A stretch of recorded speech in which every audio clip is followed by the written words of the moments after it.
During Christmas break, my wife Chloe practically begged me to go to her class reunion. When we pulled into the hotel parking lot, it was packed with fancy cars. Ours? It looked like a total joke next to them. Before we even walked in, I caught someone whispering, "I don't get it. Chloe was like the girl back in school. How'd she end up with a loser like Alex?" Chloe just smiled and mingled with her old classmates like I wasn't even there. After dinner, Brandon, the hotshot baseball star from back in the day, walked right up and grabbed Chloe's hand. "Alex, I want your wife. Name your price. She's mine now. I didn't lose my cool."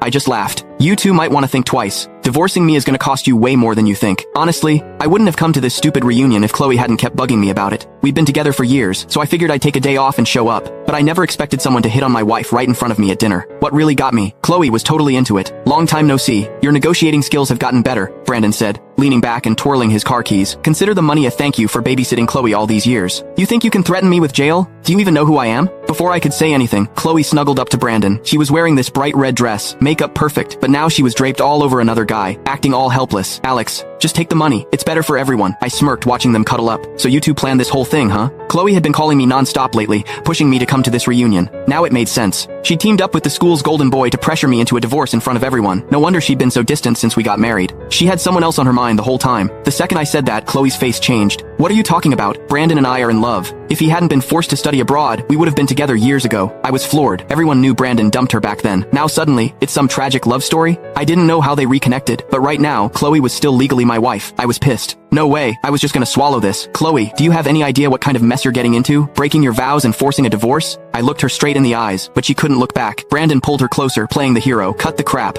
You're just mad because you think the money's not enough. Name your price. I've got plenty." Looking at this cocky rich kid, I felt like I was watching a bad comedy. "Heads up, Brandon. If Chloe goes through with this divorce today, you're both in deep trouble." Before I could finish, Chloe snapped, "Stop trying to scare us. What can you possibly do? We barely see each other since we got married. Who knows what you've been up to? Honestly, if you hadn't chased me back then, you wouldn't be getting a dime. If it weren't for my situation, I would have slapped her." Everyone started laughing. "See? Told you. Your worth determines the woman you get. A nobody like Alex with no connections was always gonna lose his wife, right? Look how he's dressed." And he still showed up. Brandon's got money, power, and family connections. Alex doesn't stand a chance. They were all kissing up to Brandon. Not one person had my back. To them, I was just entertainment. These friends, this reunion. Total waste of time. I ignored all the trash talk and got up to leave. But before I could stand, a hand slammed down on my shoulder. "Where do you think you're going? Did I say you could leave?" Brandon grinned at me like I was nothing. "Alex, you've got two choices. Take the money and sign the papers, or I beat you until you sign. Your call." I couldn't help but laugh. "You sure you want me to choose?" Brandon was too full of himself to notice the mess he was making. "Yeah, agree to the divorce, and I'll make sure you live comfortably for the rest of your life." I held back my anger and said slowly, "Fine, I'll divorce Chloe. Keep the money. But..." I paused. "Let me make a phone call first. This isn't something I can decide on my own." Brandon burst out laughing.